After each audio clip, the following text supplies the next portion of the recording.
Bonjour tout le monde, j'espère que vous allez bien. Aujourd'hui on se retrouve pour le premier tuto de Noël. Il y en aura seulement 2 cette année par manque de temps, désolé. Et on retourne un petit peu à l'ancienne avec un cupcake sur le thème de Noël. Donc pour aller du matériel, il vous faudra du rouge Noël, du vert tropical et du blanc en fimo, ainsi que de l'écru en prémo.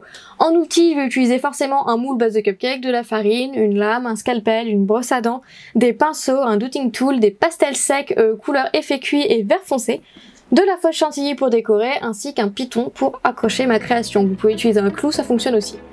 Donc pour ça, très simple, on va faire un cupcake traditionnel. Donc pour ça, je prends mon moule base de cupcake. Celui-ci provient du site La Petite Épicerie qui est en barre d'infos.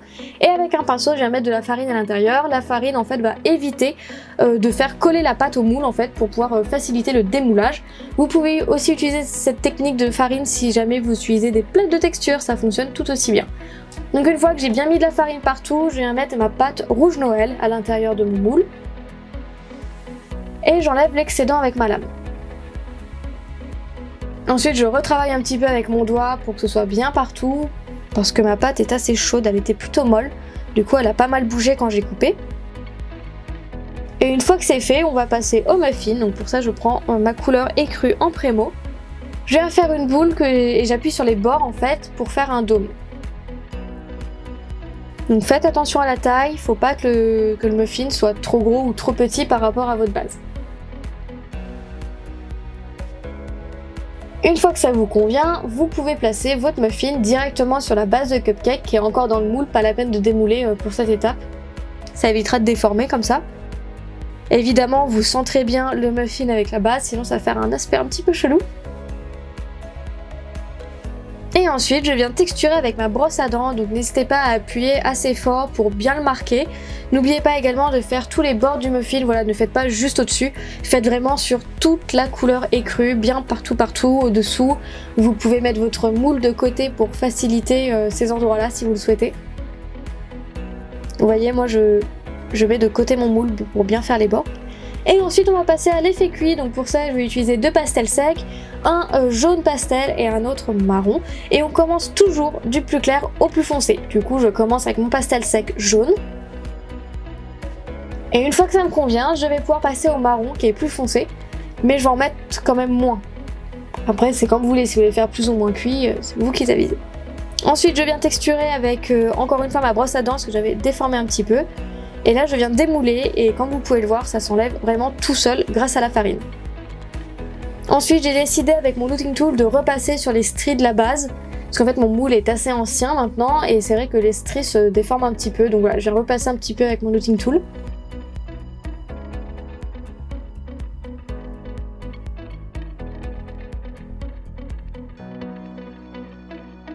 Et une fois que ça vous convient, vous pouvez mettre votre muffin de côté et on va passer à la décoration. Donc aujourd'hui je vous propose une couronne parce que je n'en ai jamais fait en tuto sur ma chaîne. Après vous pouvez vraiment varier les décorations, vous pouvez faire un cadeau, un Père Noël, un bonhomme de neige, un renne. Enfin voilà, vous pouvez faire vraiment les décorations que vous voulez. Mais si vous voulez faire une couronne, vous prenez du coup de la pâte vert tropical et vous allez faire un anneau. Donc pour ça vous prenez un boudin, vous coupez les extrémités, vous rattachez et paf, ça fait un anneau. Ensuite pour la déco, pour la feuille, enfin les feuilles plutôt plus ou moins, les pics, les épines comme vous voulez, je viens prendre toujours la même couleur vert tropical, un boudin que j'aplatis au doigt, ça sert à rien de prendre un rouleau pour cette étape, et en fait avec mon scalpel je viens faire des petits stries en diagonale directement dans ma pâte.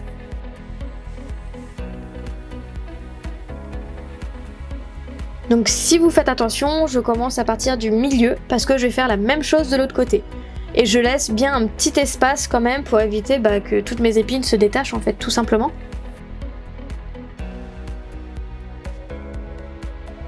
Et une fois que vous avez fait ça bien partout, vous pouvez mettre votre première feuille sur votre anneau.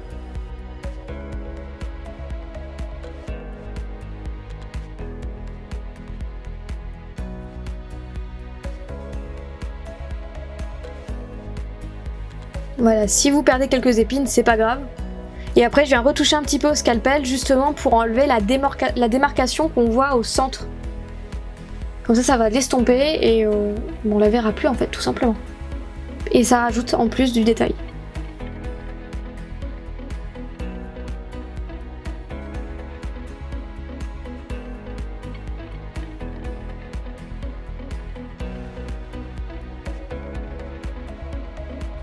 Voilà, et je vais refaire exactement la même chose pour faire l'autre côté de l'anneau tout simplement.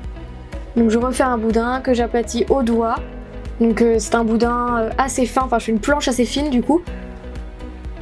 Et pareil, je viens le placer et je viens donner des coups de scalpel dedans pour rajouter du détail, pour bien fixer la pâte et pour enlever la démarcation qu'on voit au milieu de la feuille.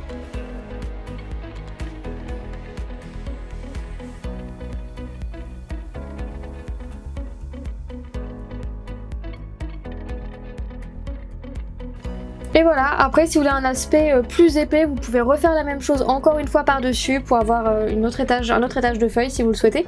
Moi ça me convient, du coup je viens prendre ma pastel vert foncé et avec un pinceau je viens placer par-dessus parce que je trouvais que la couleur correspondait mieux avec la base en fait de cupcake qu'on a fait juste avant.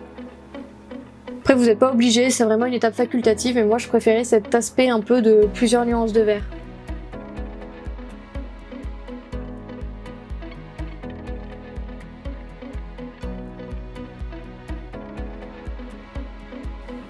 Donc voilà la base de la couronne et après on va venir la décorer. Donc pour la déco j'ai fait quelque chose de plutôt simple.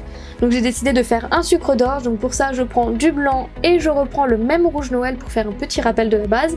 Je vais en faire deux boudins assez fins puisque ça va être un petit sucre d'orge.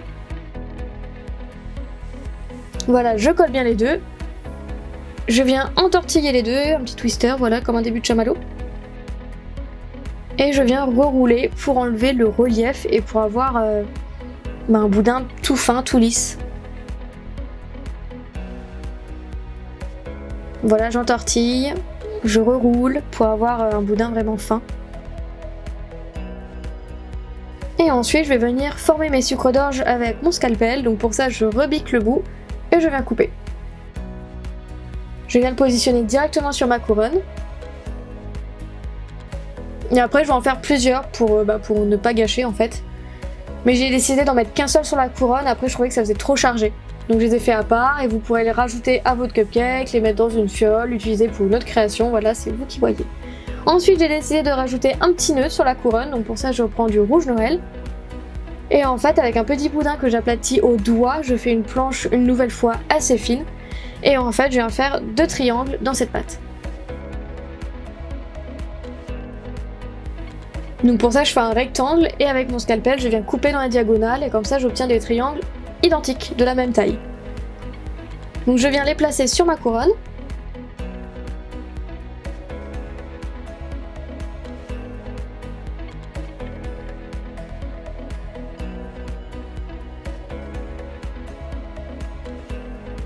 Voilà, et pour la tâche je viens faire une toute petite boulette de rouge. Que je mets au centre du coup.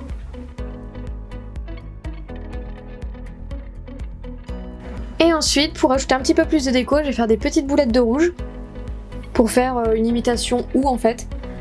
Voilà, je mets quelques petites boulettes par-ci par-là. Et après, j'ai décidé d'en faire à part aussi pour mettre sur le cupcake ou pour les mettre dans une autre création. Et une fois que ça vous convient, vous pouvez mettre au four à 110 degrés pendant 30 minutes. Après la cuisson, nous allons passer à la fausse chantilly. Tout le monde me demande d'où elle provient. Tous les sites sont en barre d'infos comme à chaque fois. Et j'utilise la fausse chantilly de la marque Whippam. Je trouve que c'est la meilleure en fait. Voilà, celle que je préfère tout simplement. Donc je viens faire ma chantilly sur mon cupcake et ensuite je viens placer mes éléments. Donc je place évidemment la plus grosse pièce en premier, donc ma couronne. Et en fait, je trouvais que ça suffisait. Du coup, je n'ai pas rajouté les autres sucres d'orge ni les autres boulettes. J'ai directement mis le clou en fait.